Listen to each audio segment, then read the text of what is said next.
ఈ వీడియోలో మనం ఎఫ్ఎస్ మాడ్యూల్స్ గురించి తెలుసుకుందాం. లాస్ట్ వీడియోలో మనం కాల్ బై ఫంక్షన్ గురించి తెలుసుకున్నాం కదా! ఇప్పుడు ఫైల్ క్రియేట్ చేయడం ఎలాగా, ఫైల్ అప్డేట్ చేయడం ఎలాగా, డిలీట్ చేయడం ఎలాగా తెలుసుకుందాం. ఫస్ట్ మనం ఫైల్‌ని డిలీట్ చేయాలన్నా, అప్డేట్ చేయాలన్నా, క్రియేట్ చేయాలన్నా డైనమికల్‌గా మనం ఫస్ట్ ఆఫ్ ఆల్ ఎఫ్ఎస్ మాడ్యూల్స్‌ని గురించి తెలుసుకోవాలి.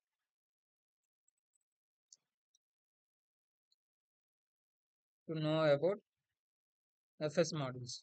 ఎఫ్ఎస్ మాడ్యూల్స్ ఫుల్ ఫామ్ ఏంటంటే ఫైల్ సిస్టమ్. మనందరికీ తెలిసి ఉంటది. ఇప్పుడు ఎఫ్ఎస్ మాడ్యూల్స్‌ని క్రియేట్ చేసి మనం డైనమిక్‌గా ఫైల్స్‌ని క్రియేట్ చేద్దాం. సో, ప్రతిదానికి మనం ఏమన్నాం ఎఫ్ఎస్ ఇన్‌బిల్ట్ చేసుకోవాలి కదా! రిక్వైర్ అయిన ఫంక్షన్ ద్వారా, ప్రీడిఫైన్ ఫంక్షన్ ద్వారా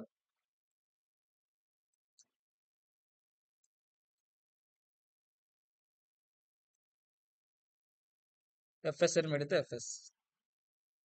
ఇక్కడ ఓఎస్ మాడ్యూల్స్ వాడితే లాస్ట్ వీడియోలాగా ఓఎస్ అని పెట్టాలి. ఎఫ్ఎస్ కాబట్టి ఇప్పుడు మనం ఎఫ్ఎస్ అని పెట్టాం. సో, ఎఫ్ఎస్ పెట్టినప్పుడు మనం ఏం చేస్తున్నప్పుడు ఫైల్ సిస్టమ్‌లో నుంచి డైనమిక్‌గా ఇక్కడ ఏముంది చూడండి. ఆల్రెడీ ఇంతకు ముందు ఉన్నట్లు నేను డిలీట్ చేసేస్తున్నాను. సో, మన క్లారిఫికేషన్ కోసం. ఓకేనా? ఇప్పుడు ఫైల్ అనే సిస్టమ్‌లో ఏమీ లేదు. Just file FS dot JS అని ఉంది అంతే. ఇప్పుడు ఎఫ్ఎస్ డాట్ జేఎస్‌లో రైట్ అని పెడతా. రైట్ ఫైల్ అని పెట్టి ఏం ఫైల్ క్రియేట్ చేయాలి, ఏ నేమ్‌తో ఫైల్ క్రియేట్ చేయాలి డాట్ ఫైల్ అంటే ఇక్కడే ఈ ఈ ఫోల్డర్‌లోనే క్రియేట్ అవ్వాలని పెట్టా. శాంపుల్ అని పేరు పెట్టి sample dot HTML. A type of files అయినా నువ్వు క్రియేట్ చేసుకోవచ్చు అనమాట. క్రియేట్ చేసుకున్న తర్వాత నెక్స్ట్ వన్ ఏం పెడతావు అంటే ఆ ఫైల్‌లో ఇప్పుడు శాంపుల్ డాట్ హెచ్‌టిఎంఎల్ ఫైల్‌లో ఏముండాలి, నీ డేటా ఏముండాలని మనం క్రియేట్ చేసుకోవాలి. ఇప్పుడు నేను ఏం పెడతానంటే node JS first file creation అని పెట్టా సంథింగ్ చిన్నగా. తర్వాత నెక్స్ట్ ఏం పెట్టాలంటే ఒక కాల్ బై ఫంక్షన్. ఆల్రెడీ మీకు కాల్ బై ఫంక్షన్ అంటే ఏంటో తెలుసుకున్నాం కదా! ఎర్రర్ అని పెట్టి ఇప్పుడు if any error occurs this console log is display అయిద్ది అనమాట.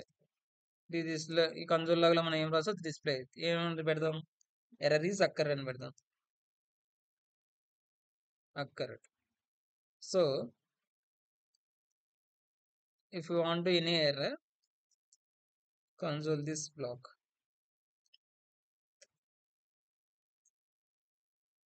ఏమని వస్తుంది, ఏం ఎర్రర్స్ రాకపోతే ఏమని వస్తుంది, file is created successfully. So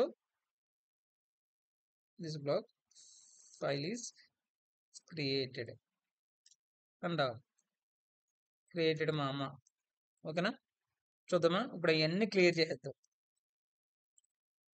clear చేసి ఇక ఫైలు, ఇక్కడ ఇక ఫైల్లో ఏముంది మనకి ఎఫ్ఎస్ డాట్ జేఎస్ అని ఉంది. ఇప్పుడు నేను ఇక్కడ క్లిక్ చేయగానే అక్కడ ఒక ఏమని వస్తుంది, శాంపుల్ డాట్ హెచ్టిఎంఎల్ రావాలి. చూద్దామా, అది శాంపుల్ డాట్ హెచ్టిఎంఎల్ అని వచ్చింది.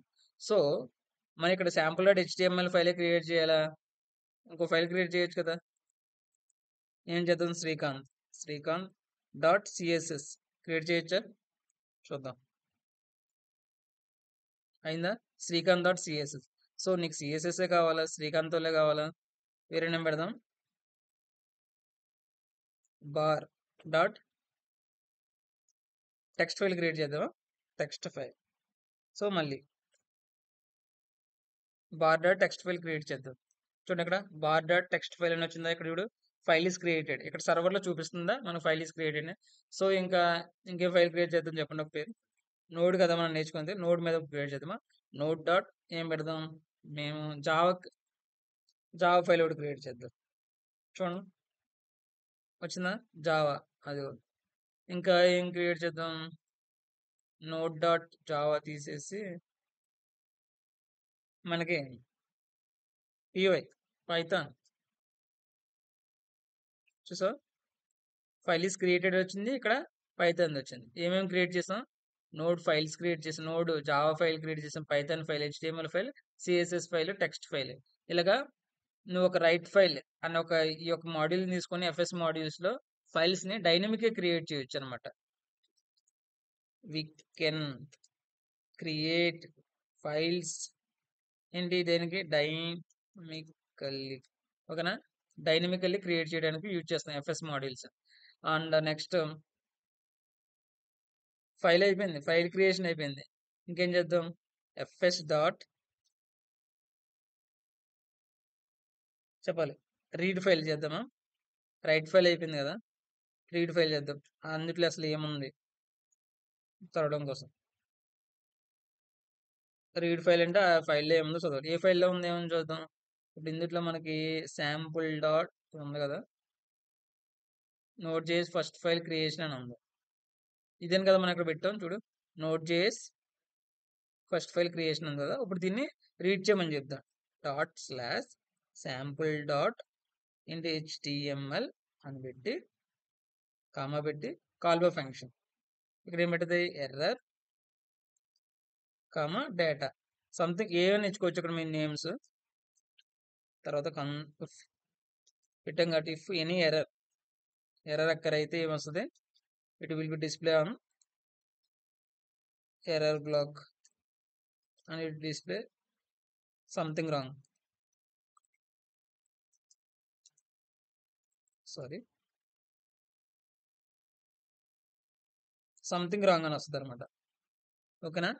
తర్వాత హెల్స్ అంతా కరెక్ట్గా ఉండి పర్ఫెక్ట్గా ఉంటే ఎందులోకి వెళ్తే ఎల్స్ బ్లాక్లోకి వెళ్ళద్ది. ఎల్స్ బ్లాక్లో మనం ఏం పెడతాం, కన్సోల్ లాగ్ అంటే ఫైల్ డేటా ఈజ్ అని ఇక్కడ కామా పెట్టి డేటా అని పెడతాం. సో కాల్ బై ఫంక్షన్ అంటే ఈ ఫైల్లో ఉంది కదా, ఈ ఫైల్లో ఉన్న డేటా అంతా ఇక్కడికి వస్తుంది. ఇప్పుడు వచ్చిందని ఈ ప్రాసెస్లో ఏమైనా డేటా ఎర్రర్స్ ఏమైనా ఉంటే ఇది మనకు ప్రింట్ అయ్యింది. సంథింగ్ వెంట్ రాంగ్, నేను శాంపుల్ డాట్ HTML అనే ఫైల్ని రీడ్ చేయాలని చెప్పిద్ది.